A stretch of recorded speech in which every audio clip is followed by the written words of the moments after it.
കരങ്ങളില്ലാത്ത യുവസുന്ദരന്റെ സ്വരം ആകാശം മുട്ടുന്ന കരമായി മാറി. അതെ, രണ്ട് കരങ്ങളുമില്ലാത്ത, എന്നിട്ടും ആത്മാവിൻ്റെയും ശരീരത്തിൻ്റെയും സൗന്ദര്യം കാത്തു സൂക്ഷിക്കാൻ ഭാഗ്യം കിട്ടിയ ഒരു യുവസുന്ദരന്റെ സ്വരം മനുഷ്യന്റെ കരങ്ങളെക്കാൾ ആകാശത്തെ തൊടുന്ന കരമായി മാറുന്നത് കണ്ട് ലോകം ഞെട്ടുകയാണ്. ജീവിതത്തെക്കുറിച്ച് എപ്പോഴും പരാതിയുള്ളവരാണോ നിങ്ങൾ? സദാസമയവും ഇതെന്തൊരു ജീവിതമാ, എൻ്റെ കയ്യിൽ അതില്ലല്ലോ, എനിക്ക് അവിടെ പോകാൻ പറ്റിയില്ലല്ലോ, എനിക്ക് അതുപോലെ കിട്ടിയില്ലല്ലോ എന്നൊക്കെ ഓർത്ത് ഫുൾ നെഗറ്റീവ് മാത്രം ചിന്തിച്ച് ദുഃഖിക്കുന്ന ഒരു സ്വഭാവമാണോ നിങ്ങളുടേത്? എന്നാൽ നിങ്ങൾ ഇത് ഉറപ്പായിട്ടും കാണണം.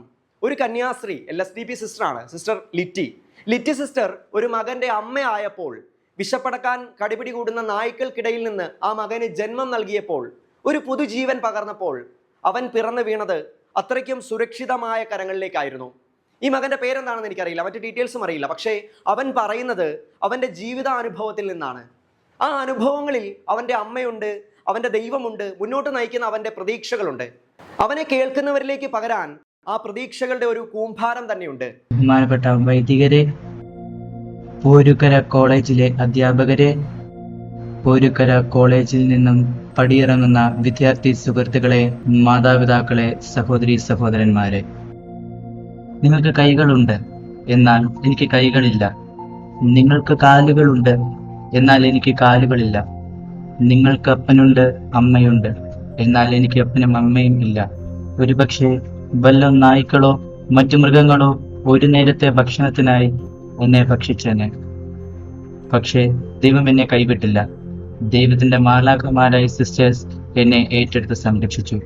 ആദ്യം കുന്നന്താനത്തുള്ള LSDP സഭാംഗമായ സിസ്റ്റർ ഡോക്ടർ മേരി ലിറ്റിയുടെ, എൻ്റെ ഭാഷയിൽ പറഞ്ഞാൽ എൻ്റെ ലിറ്റിയമ്മയുടെ സംരക്ഷണത്തിലും അവിടുത്തെ ചേച്ചിമാരുടെ സ്നേഹത്തിലും ഞാൻ കഴിഞ്ഞുകൂടി.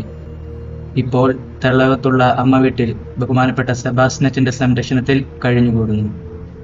ഞാൻ Mannanam saint Ephraim's higher secondary സ്കൂളിൽ കൊമേഴ്സ് വിഭാഗം 2ാം വർഷ വിദ്യാർത്ഥിയാണ്.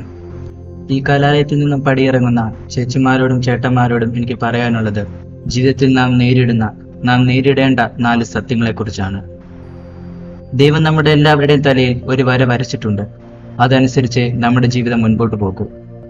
അതാണ് നമ്മുടെ വിധി. അതിൽ നാം വിശ്വസിക്കണം. 1ാമത്തെ സത്യം നമ്മുടെ ജനനമാണ്. നമ്മൾ ഓരോരുത്തരും ഇന്ന വർഷം, ഇന്ന മാസം, ഇന്ന ദിവസം, ഇന്ന സമയത്ത്, ഇന്ന സ്ഥലത്ത്, ഇന്ന മാതാപിതാക്കളിൽ നിന്ന് ജനിക്കുന്നു അല്ലെങ്കിൽ ജനിച്ചു എന്നുള്ളത് ദൈവനിശ്ചയമാണ്. എന്നെ എന്തുകൊണ്ട് അംബാനിയുടെ മകനായി ജനിപ്പിച്ചില്ല എന്ന് പരാതിപ്പെടുവാൻ നമുക്ക് ആർക്കും അവകാശമില്ല. എന്നെ എന്തുകൊണ്ട് കൈയും കാലും ഇല്ലാത്തവനായി സൃഷ്ടിച്ചു എന്ന് പരാതിപ്പെടുവാൻ എനിക്ക് അവകാശമില്ല. കാരണം ഇതിന്റെ തലവരെയാണ്. ഇത് നാം സ്വീകരിക്കണം. 2ാമത്തെ സത്യം നമ്മുടെ ജീവിതാന്തസ്സാണ്. നമ്മുടെ ജീവിതത്തിൽ നാം എങ്ങനെ ജീവിക്കണം, നമ്മുടെ ജീവിതത്തിൽ നാം എന്ത് ചെയ്ത് ജീവിക്കണം എന്നത് ദൈവനിശ്ചയമാണ്. ഇവിടെ ഇരിക്കുന്ന എല്ലാവരും ഡോക്ടർമാരായ, അല്ലെങ്കിൽ ഇവിടെ ഇരിക്കുന്ന എല്ലാവരും കർഷകരായ, അല്ലെങ്കിൽ ഇവിടെ ഇരിക്കുന്ന എല്ലാവരും അച്ഛന്മാരായ, ഡോക്ടർമാരുടെ പണി ആര് ചെയ്യും? കർഷകരുടെ പണി ആര് ചെയ്യും? സമൂഹത്തിന്റെ ആവശ്യമനുസരിച്ച് ദൈവം ഓരോരുത്തർക്കും ഓരോ ജീവിതാന്തസ്സ് നൽകുന്നു. അത് നാം സ്വീകരിച്ചേ പറ്റൂ. BCAക്കും BComനൊക്കെ പഠിച്ച നിങ്ങൾ പഠിച്ചതുമായി യാതൊരു ബന്ധവുമില്ലാത്ത ജോലിയിലായിരിക്കും ചിലപ്പോൾ പ്രവേശിക്കുക. അത് ദൈവനിശ്ചയമാണ്. അത് നിങ്ങൾ സ്വീകരിക്കാൻ പറ്റൂ. 3ാമത്തെ സത്യം നമ്മളുടെ വിവാഹമാണ്. നമ്മുടെ ജീവിതസഖിയായി ആര് വരും, നാം ആരുടെ കൂടെ ജീവിക്കണം എന്നുള്ളത് ദൈവനിശ്ചയമാണ്. നമ്മൾ എത്ര ബലം പിടിച്ചാലും അവരുമായുള്ള വിവാഹമേ നടക്കൂ. പുരുഷന് ദൈവം ജന്മം നൽകുമ്പോൾ അവന് വേണ്ടിയുള്ള സ്ത്രീയെ ദൈവം എവിടെയെങ്കിലും കരുതിയിരിക്കും. ഈ അടുത്ത കാലത്ത് തിരുവനന്തപുരത്തുള്ള ഒരു പയ്യൻ കണ്ണൂരുള്ള ഒരു സ്ത്രീയെ വിവാഹം കഴിച്ചു. അവന് തിരുവനന്തപുരത്തെ പെണ്ണ് കിട്ടാഞ്ഞിട്ടാണോ? അല്ലെങ്കിൽ അവനടുത്ത് ഏതെങ്കിലും ജില്ലയിൽ നിന്ന് പെണ്ണ് കിട്ടാഞ്ഞിട്ടാണോ? ഇഷ്ടപ്പെട്ടാലും ഇല്ലെങ്കിലും എന്റെ സഹോദരങ്ങളെ, ദൈവം നിശ്ചയിക്കുന്ന ആളുമായി മാത്രമേ നമുക്ക് ജീവിക്കുവാനാവൂ. 4ാമത്തെയും അവസാനത്തെയും സത്യം നമ്മുടെ മരണമാണ്. നാം എവിടെ എങ്ങനെ മരിക്കണമെന്നുള്ളത് ദൈവനിശ്ചയമാണ്. പ്രിയമുള്ളവരെ, ഇതാണ് നാം ജീവിതത്തിൽ മനസ്സിലാക്കേണ്ട, നാം ജീവിതത്തിൽ പഠിക്കേണ്ട 4 സത്യങ്ങൾ.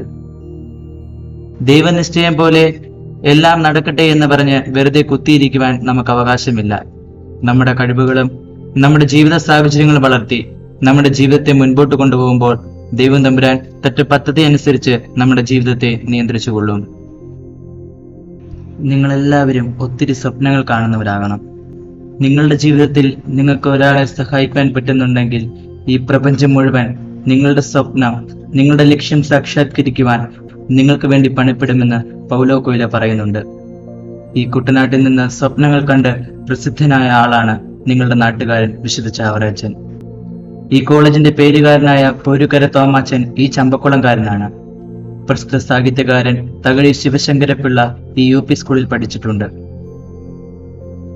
അവർക്കൊരു സ്വപ്നമുണ്ടായിരുന്നു. ആ സ്വപ്നങ്ങളുടെ പിന്നാലെ അവർ പോയി. യാതൊരു സൗകര്യങ്ങളോ യാതൊരു സാഹചര്യങ്ങളോ ഇല്ലാതിരുന്ന ഈ കുട്ടനാട്ടിൽ നിന്നും അവർ ലോകപ്രസിദ്ധരായി. ഒന്നിനും നിങ്ങൾ തോറ്റുകൊടുക്കരുത്. ചമ്പക്കുളമല്ല നിങ്ങൾ ഉദ്ദേശിക്കുന്ന ലോകം. കുട്ടനാടല്ല, ആലപ്പുഴ ജില്ലയല്ല, കേരളമല്ല, ഇന്ത്യയല്ല, അതിനപ്പുറത്ത് മറ്റൊരു ലോകം ഉണ്ട് എന്നുള്ള സത്യം നിങ്ങൾ മനസ്സിലാകണം. ഈ ലോകം കടുത്ത മത്സരങ്ങളുടേതാണ്. പിടിച്ചു നിൽക്കണമെങ്കിൽ കടുത്ത മത്സരങ്ങൾ നടത്തിയേ പറ്റൂ. നമ്മുടെ ജീവിത സാഹചര്യങ്ങളും നമ്മുടെ കഴിവുകളും വളർത്തിയെടുത്ത് വികസിപ്പിച്ച് ഈ ലോകത്തോട് നമ്മൾ പൊരുതണം.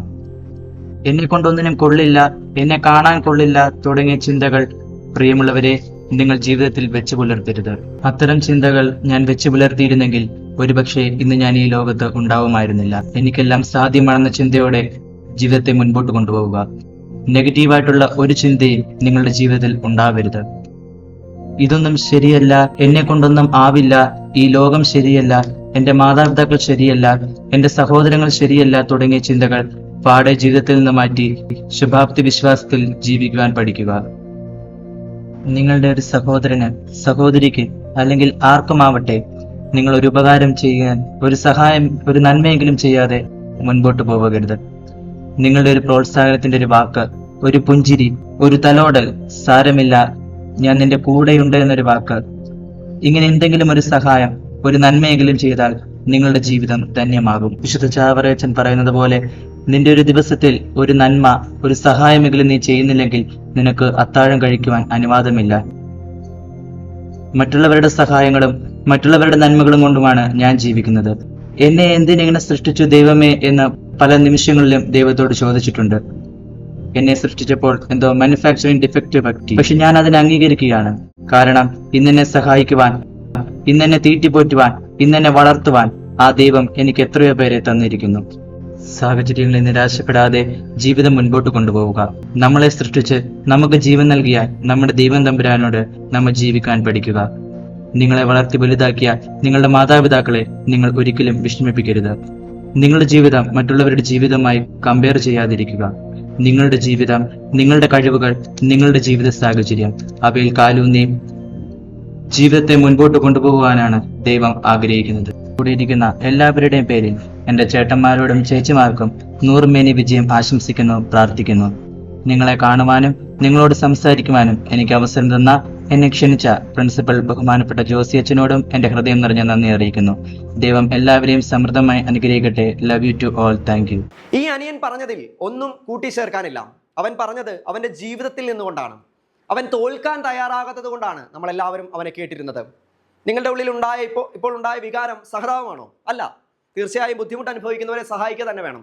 എന്നാൽ നമ്മളിവിടെ കേട്ടിരുന്നത് സഹതാപത്തോടെ അല്ല, മറിച്ച് ഈ സഹോദരൻ പറഞ്ഞ വാക്കുകളിൽ അവൻ്റെ ഉള്ളിലെ ഫയർ ഉണ്ടായിരുന്നു.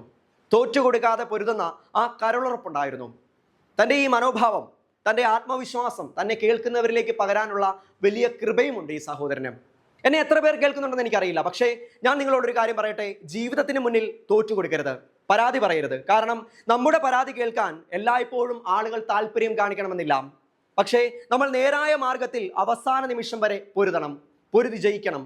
അങ്ങനെ പൊരുതി ജയിച്ചാൽ നാളെ നമ്മളെ കേൾക്കാൻ, നമ്മൾ അതിജീവിച്ച നമ്മുടെ പോരായ്മകളുടെ കഥ ആഘോഷമാക്കാൻ അനേകരുണ്ടാകും. അന്നവർ നിങ്ങളെ കേൾക്കാൻ ഇങ്ങോട്ട് വരും. ഇനി അഥവാ അവർ വന്നില്ലെങ്കിലും നിങ്ങളുടെ കയ്യിൽ നേട്ടങ്ങൾ തന്നെയാവും ഉണ്ടാവുക. അതിന് നിങ്ങൾക്കാവട്ടെ. One day you will be an inspiration. മത്തായി 24-ാം അധ്യായം 13-ാം വാക്യം. എന്നാൽ അവസാനം വരെ സഹിച്ചു നിൽക്കുന്നവൻ രക്ഷിക്കപ്പെടും. ദൈവത്തിന് സ്തുതി.